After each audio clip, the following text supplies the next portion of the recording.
GS Hindi classes में आपका स्वागत है। रीट प्रश्नोत्तरी में ये अपना चौथा टेस्ट है, मॉडल टेस्ट। इसको अभी सोल्व करेंगे बिना कोई समय खोए। पहला प्रश्न देखिए आप, निम्न में तत्सम शब्द समूह है। चक्रवात, कोकिल, काज। इसमें काज नहीं है।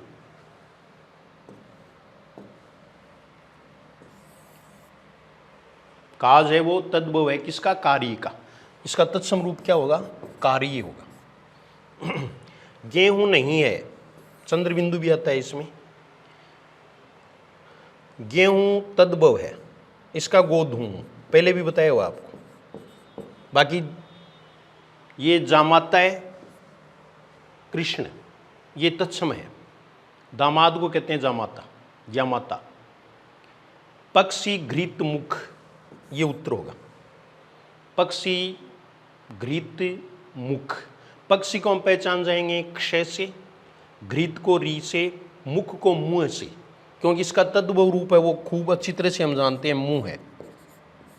या फिर संस्कृत में प्रयोग करके देख ले, मुखम, मुंह हम नहीं होता। अंगूठा तद्भव है, अंगुष्ठ होता है तत्सम। अमोल अमूल्य है, ये इसका तत्सम रूप है। जीव का जीवा है, जीवा में ये ध्यान रखें कि जय छोटा आएगा, जय में ये की मात्रा छोटी हो गया। पक्षी का पंछी होगा, घृत का घी होगा, मुख का मुंह होगा, कृष्ण का किशन होगा, जामाता या माता। ये पहला प्रश्न हुआ। दूसरा प्रश्न, समय बहुत कम है, सही जोड़े का चयन कीजिए। ये देखिए आप, कसी कसी कृपाण, तो कसी कुछ नहीं होता, अस्सी होता है। इसका मतलब ये गलत शब्द यूज किया गया है। रजनीश दिनकर अलग अलग है। रजनीश है वो चंद्रमा, दिनकर सूर्य। रजत चांदी, सलिल जल को कहते हैं। द्रुम, द्रुम का मतलब पेड़। तिमिर मानी अंधेरा, तिमिर का मतलब अंधेरा। इसमें कोई सा भी विकल्प सही नहीं है। ये कब होता? जब ये 80 होता, 80 और कृपाण। ये समझ रहे हो ना आप? कहीं गलत अडोप्शन मत कर लेना। ये देखो 80 और कृपाण होता तो ये तलवार के पर्यायवाची शब्द होते, पहले हम ले भी चुके। तो इसमें ये पर्यायवाची शब्द के रूप में है। पर्यायवाची शब्दों में ये आपको ध्यान रखना है, प्रत्येक का अर्थ मैंने आपको बता दिया है। अगर यहाँ द्रुम तिमिर के स्थान पर विटप होता तो ये विकल्प भी सही होता। रजत के स्थान पर देखो ये सलील है, इसके स्थान पर अगर रूपा होता तो भी वो चांदी का होता। और रजनीश है, यहाँ चंद्रमा का कोई पर्यायवाची शब्द होता। जैसे ये देखिए आप, निशाकर, अगर निशाकर होता तो ये सही होता। नेक्स्ट प्रश्न देखो, आज आपको मौका कम ही दिया जाएगा। विपरीत शब्दों का गलत जोड़ा है। मौखिक लिखित, रक्षक भक्षक सही है, मूकवाचाल भी सही है। विभव और वैभव ये विलोम युग्म नहीं है, ये दोनों एक ही बात है। विभव में अगर ए प्रत्यय जोड़ देंगे तो क्या बनेगा? वैभव बनेगा। तो ये उत्तर हो जाएगा डी। नेक्स्ट देखो, ये देखिए चौथा प्रश्न। चौथे प्रश्न देखो, औरस का अर्थ है। अर्थ पूछ सकते हैं, विवाहित स्त्री से उत्पन्न संतान है उसको औरस कहते हैं। ये भी हो गया, वन वर्ड के रूप में है। नेक्स्ट प्रश्न देखो, इनमें से किस वर्ग के सभी शब्द सही हैं? युधिष्ठिर, वयोवृद्ध। ये देखो सही कब होता है? युधिष्ठिर। वयोवृद्ध सही है, व्यापारी सही है, अतिशयोक्ति सही नहीं है, ये से पूरा होगा। अतिशय जोड़ उक्ति। अत्यधिक सही नहीं है, आ नहीं होगा, ए ही होगा, अत्यधिक। जीवा सही है, स्वातंत्र सही है, षणमुख सही है, डी सही है। डी में दोनों विकल्प हैं वो सही है। ये शुद्धिकरण का प्रश्न था। अगला प्रश्न देखो, निश्चयवाचक सर्वनाम का उदाहरण है। जो करेगा सो भरेगा, ये संबंधवाचक सर्वनाम है। वहां कौन खड़ा है? ये प्रश्नवाचक सर्वनाम है, प्रश्नवाचक। कोई द्वार पर खड़ा है, ये अनिश्चयवाचक है। ये क्या है? अनिश्चयवाचक।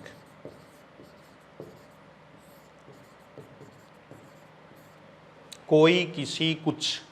यह पवित्र पुस्तक है, इसमें यह निश्चयवाचक सर्वनाम है। यह वह, this is Holi book, this is a Holi book. तो दिस और दैट, और उसके बाद में इज वगैरह आए या क्रिया है, तब निश्चित रूप से क्या होता है, निश्चयवाचक सर्वनाम होता है। अगला देखो, सार्वनामिक विशेषण का उदाहरण है। भाई चलते चलते मैं आपको कुछ देना चाहता हूँ कि कुछ बता दूँ आपको, 10-20 प्रश्नों की हेल्प ही हो जाए, यानी आपके थोड़ा कॉन्फिडेंस भी आए।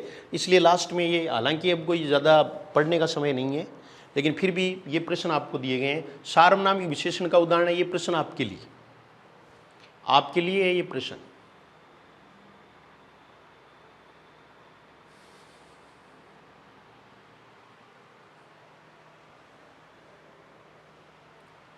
यह घोड़ा अच्छा है, भलाई का फल अच्छा होता है, पाप से घृणा करो पापी से नहीं, सत्य ही ईश्वर है। पहला उत्तर होगा यह घोड़ा। जब दोनों को एक साथ पढ़ते हैं तब सार्वनामिक विशेषण होता है। अगर मान लीजिए ये होता है ना, यह अच्छा घोड़ा है, तब यह सर्वनाम ही होता, निश्चयवाचक सर्वनाम। तो ऐसे दोनों को मिलाकर के दें, ये घोड़ा, दोनों एक साथ पढ़ेंगे, इसका मतलब क्या है, सार्वनामिक विशेषण है। अगला देखो, यदि पुस्तक मिल जाती तो मैं पढ़ लेती, वाक्य में काल है। हेतु, हेतु मद भूतकाल। यदि अगर ये आ जाए या नहीं भी आए, जैसे पुस्तक मिल जाती तो मैं पढ़ लेती, तो भी होता। ये हेतु, हेतु मद भूतकाल, काल आपको बता दिए थे इससे पहले वाले पेपर में।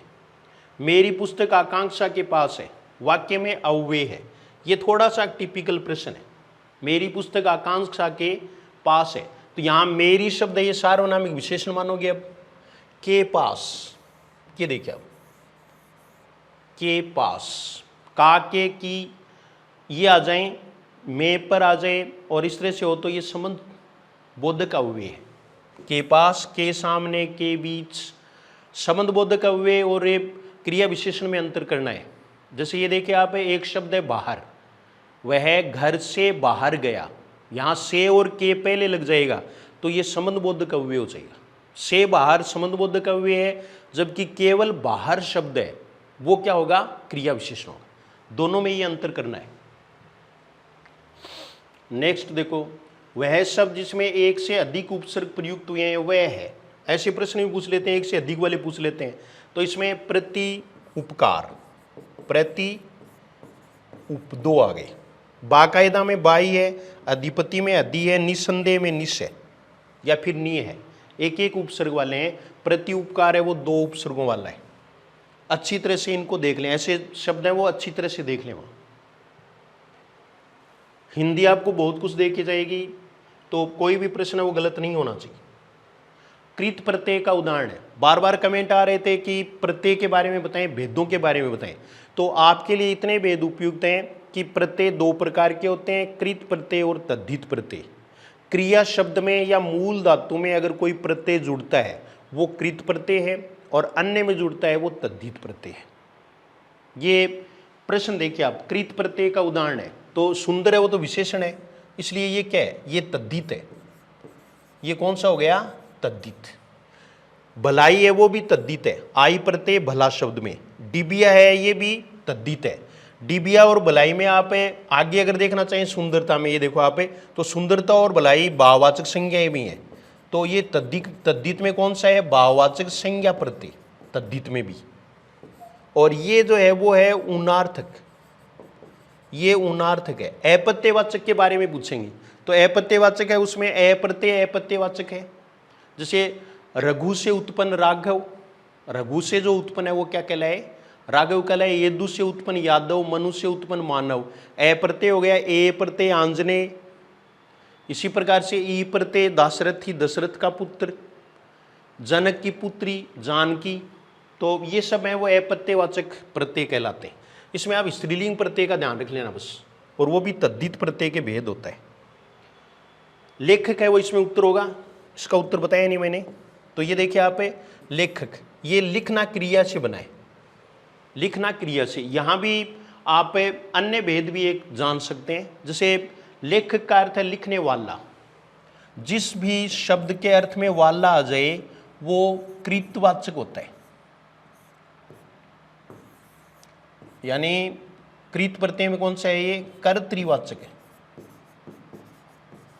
कर्तृवाचक प्रत्यय, यानी जिसको हम सीधा कर सकते हैं कर्तावाचक है। कर्तावाचक में वाला, जैसे पाठक पढ़ने वाला, पढ़ाकू पढ़ने वाला, ये सारे शब्द इसमें आएंगे। नेक्स्ट प्रश्न देखो आप, कौन सी संधि गलत है? विद्या जोड़ अर्थी तो सही है भाई, या गलत है? चलो संधि का पता लगाते हैं, इसमें बताओ, आप कमेंट करके बताएं, कमेंट करते रहें। अभी भी परीक्षा हुई नहीं, उपयोगी साबित हो सकते हैं कुछ प्रश्न, ये ध्यान रखें। सुजोड़ स्वच्छ निषेध, ये सही नहीं है, विसर्ग नहीं आएगा। फिर इसके बाद में ये व्यंजन संधि में सही हो जाएगा। समझोड़ जय बाकी के सही है। थोड़ा फास्ट ले रहे हैं आज। विसर्ग संधि का उदाहरण है, अनुच्छेद है वो तो व्यंजन संधि का उदाहरण है आगम संधि, अनुजोड़ छेद। ये देखिए आप, अतः जोड़ एव, ये उद या उद जोड़ श्वास। राजेंद्र, राजन जोड़ इंद्र, राज जोड़ इंद्र या राजा जोड़ इंद्र, तीनों सही हैं। पहला राजन जोड़ इंद्र होगा, इसमें उत्तर अतएव हो जाएगा, अतः जोड़ एव। ये सह जोड़ इच्छा, ये शिक्षा, वही बात है। यहाँ अपादान तत्पुरुष समास का उदाहरण है। ये समास में आपको इसके भेद पूछ सकते हैं, तो पथ से भ्रष्ट यही होगा, ये अलग होने के अर्थ में। सप्तऋषि द्विगु समास का उदाहरण है। मुखारविंद कर्मधारी समास का उदाहरण है। राजकन्या राजा की कन्या, ये संबंध तत्पुरुष का उदाहरण है। उत्तर कौन सा हो गया? पथभ्रष्ट। नेक्स्ट देखो आप, संयुक्त वाक्य का उदाहरण है। जल तो वर्षा पर, ये पर है वो परंतु वाला है, इसका अर्थ परंतु है। पर है वो 3-4 प्रकार के होते हैं, पर का अर्थ पंख भी होता है, पर का अर्थ ऊपर भी होता है। जैसे घोड़े पर चढ़कर गया, या मेज पर पुस्तक है, ये पर है वो परंतु वाला आ जाए तो ये संयुक्त वाक्य ही होता है। जल तो वर्षा पर प्यास नहीं बुझी। ममता व अनीता भीलवाड़ा पहुंच गई, ये सरल वाक्य मानेंगे। 2 शब्दों के बीच में वह आया है, और आया है। मैं जानता हूं कि वह चोर है, ये मिश्र वाक्य है। ये कौन सा है? मिश्र वाक्य। दूसरा देखो, तुम्हें पढ़ने के समय पढ़ना, वह खेलने के समय खेलना चाहिए, यहां भी वह आया है और वाक्य को जोड़ा गया है। तो इसमें आप देखिए ये 2 उत्तर हैं इसमें। आज मैं वही प्रश्न ले रहा हूं जो रीट में हो सकता है ऐसा। ये देखिए आप, जल तो वर्षा पर प्यास नहीं बुझी, ये भी संयुक्त वाक्य है। तो तुम्हें पढ़ने के समय पढ़ना, वह खेलने के समय खेलना चाहिए, ये भी क्या है? संयुक्त वाक्य। दोनों ही संयुक्त वाक्य, 2 उत्तर होंगे। 2 उत्तर वाले भी तो कई प्रश्न आएंगे, पहले से अभ्यास करवा रहा हूं। निम्नलिखित में से अर्धविराम का चिन्ह कौन सा है? अर्धविराम का चिन्ह, तो अर्धविराम का चिन्ह ये है, ये अल्पविराम है, ये विस्मयादिबोधक है, ये प्रश्नवाचक है। और उसमें आप कह रहे थे तो ये हंसपद है, हंसपद है, इसको हंसपद कहेंगे। ये लाघव चिन्ह है, ये कोष्टक चिन्ह है, ये आवर्ती चिन्ह है, इसको क्या कहेंगे? आवर्ती चिन्ह कहेंगे। विराम चिन्हों में, वाक्य में विराम चिन्हों का प्रयोग करना आएगा। ज़्यादातर मैं आपको बता दूं कि उद्धरण चिन्ह वाला आएगा। जैसे ये आएगा, राम ने कहा तुम, राम ने पूछा, मान लो, तुम क्या कर रहे हो? ये देखिए आप, यहां ये विराम चिन्ह, पूछा के बाद में अल्पविराम। तो अल्पविराम का उपयोग पूछ सकते हैं या फिर इस तरह का कोई वाक्य पूछ सकते हैं। लेकिन अगर मान लीजिए ये आ जाए, राम ने कहा कि वे क्या कर रहे हैं, यहां पर प्रश्नवाचक नहीं आएगा, ये किया गया ना, तब इसमें क्या आएगा? अल्पविराम आएगा। इसके लिए जो व्याकरण वाला जो पोर्शन है वो उसमें आप देख लें, वो वीडियो देख लें, उसमें सारी चीजें आ जाएंगी। परीक्षा से जस्ट पहले आप देख के भी जा सकते हो, साथ में ले जा सकते हो, रास्ते में सुन लेना, वो सारे उसमें से कुछ प्रश्न आ सकते हैं। सिर उठाना मुहावरे का अर्थ है विरोध में आना, पीछे पड़ जाना, आरोप लगाना, बहुत प्रयत्न करना। तो ये विरोध में आना, उसको क्या कहते हैं? सिर उठाना। कि अब तो निम्न वर्ग के व्यक्ति भी सिर उठाने लगे हैं, अर्थात विरोध करने लगे हैं। अगला देखो, अच्छा कार्य करते कष्ट पाना, अर्थसूचक लोकोक्ति है। लोकोक्ति हमने कमी पढ़ी थी तो इसमें ले ली मैंने। ये देखिए आप, सहज पके सो मीठा होवे, होम करते हाथ जलना, ये होगा। थोथा चना बाजे गना, बालू में से तेल निकालना, असंभव कार्य करना, ये सारे आप जानते हो। अगला देखो, अभिव्यक्ति की कुशलताएं किस भाषाई तत्व के साथ जोड़ी जाती हैं? अभिव्यक्ति की कुशलताएं किस भाषाई तत्व के साथ जोड़ी जाती हैं? सुनना, गुनगुनाना, बोलना, पठन करना। तो अभिव्यक्ति की है वो बोलना और लिखना में जोड़ी जाती है, तो लिखना इसमें है नहीं, तो कौन सा उत्तर हो जाएगा? बोलना। आया हुआ प्रश्न है। नेक्स्ट प्रश्न देखो आप, देखो और कहो विधि का प्रयोग क्या सिखाने के लिए किया जाता है?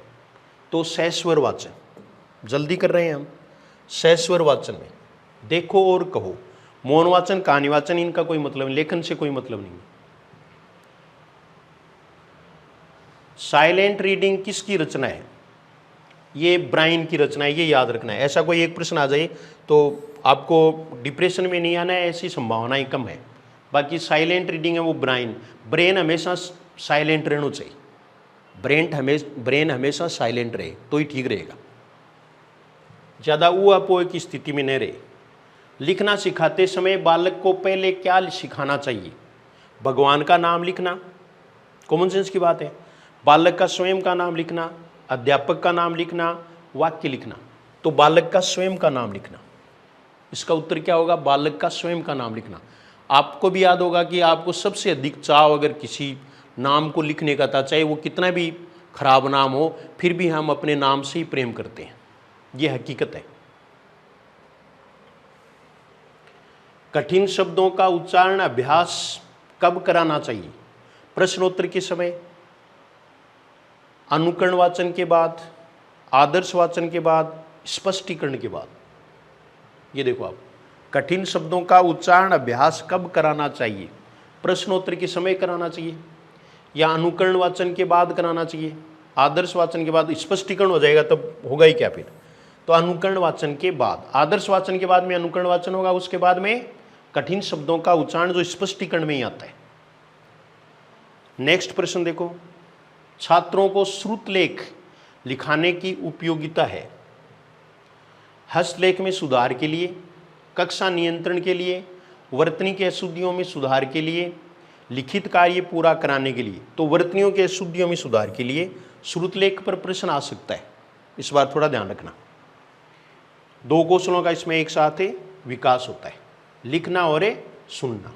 गद्य के कौन से पाठ रूप में मौन वाचन अनुपयुक्त है? सामान्य प्रश्न लिए हैं आज।